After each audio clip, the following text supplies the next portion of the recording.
Welcome back to Flashpoint. Joining us now, CMS board member Rhonda Cheek. Rhonda, thanks for coming on. We appreciate it. Great to be here. Thank you. First things first, some personal business from you. You have decided to run again. At first, you weren't going to, but you've probably served District 1 for many years now, and you've decided you are going to run again. Yes, I've been through quite a journey the last several months, but basically the last 3 months I was having some really serious medical challenges. Decided I needed to step away from pretty much everything to focus on me and my health. And I was able to see the right doctor, get surgery scheduled. I had major abdominal surgery for diverticulitis in the month of July. And as a result of that, I'm healthy again for the first time in over almost 2 years. And it's a great feeling.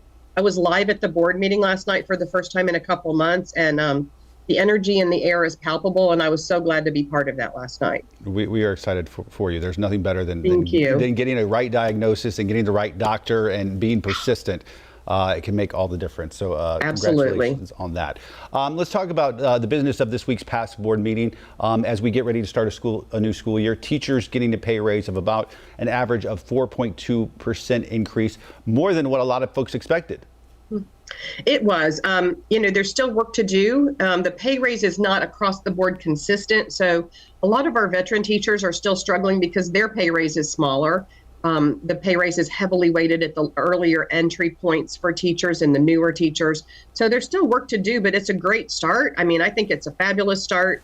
It was more than what we were really anticipating. So we're excited to give all of our staff more money that they deserve. Explain to the folks at home exactly how it works, who don't watch the board meetings. There's money that comes from the state, and that's the bulk of it, and then you guys provide a supplemental part of that. The county actually funds us for the supplements. The school board has no taxing authority, so we don't have our own money. We get it from other sources. Our main source is the state, second largest is the county, and then we get federal dollars for a lot of Title I and categorical spending for federal dollars. The CMS board, once again, as we start this new school year, looking for a superintendent.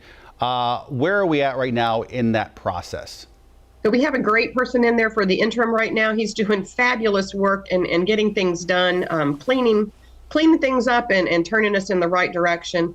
Right now, the process will be that we're going to most likely start some community engagement to talk to the community and find out what are your goals for a new superintendent. What does that look like? What are the character traits and the personality traits that you value? And then I think the bulk of the work will start after December when there is a new board seated, since this is an election year.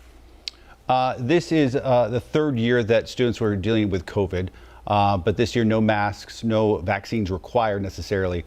How do you think schools continue to live with COVID going forward?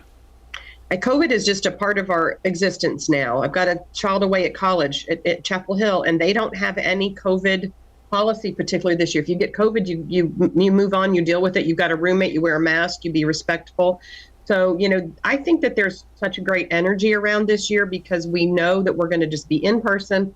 We're going to get it done. We are going to be back to full speed, and we need to turn things around so all of our students can achieve their best this year. What do you say to teachers or maybe some other staff or family members who say, okay, we can act like we're normal and things are back to normal, but they're not?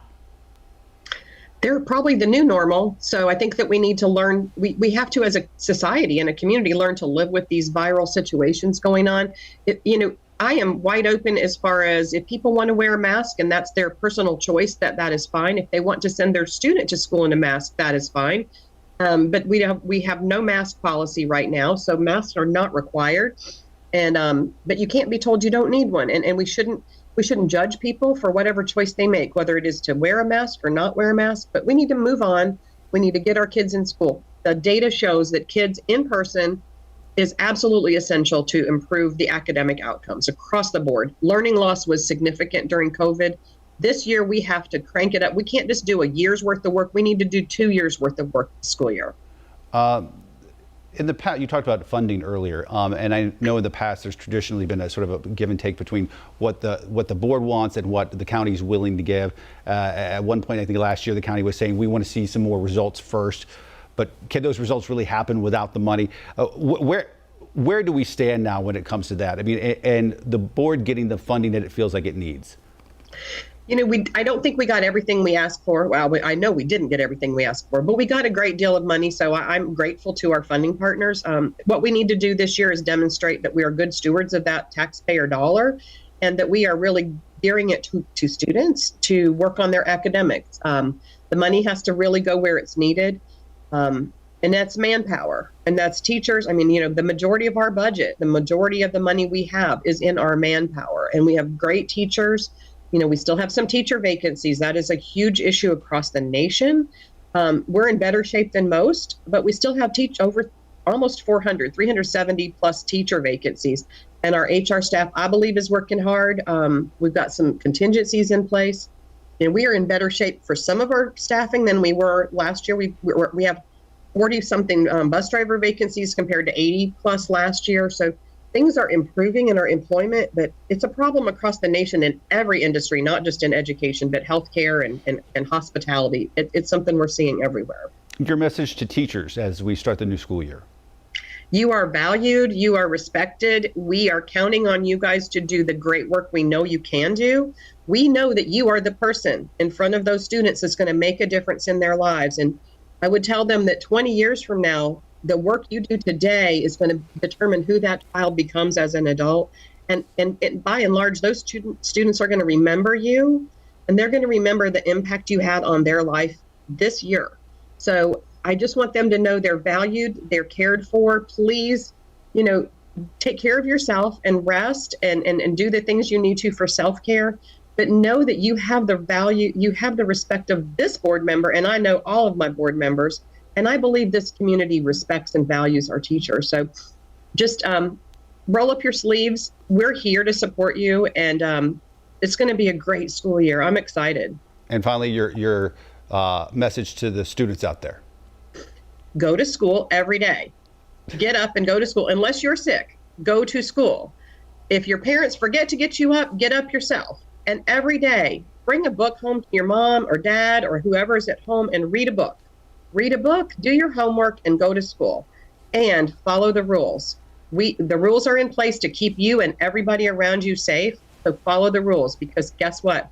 There's going to be not much tolerance for bad behavior or things that should not be happening this year. Very little tolerance. So do your work, do it within the rules, and everybody's going to do great this year. Rhonda, thank you. We appreciate it. Thank you. Have a great day. All right, take care. More Flashpoint after this.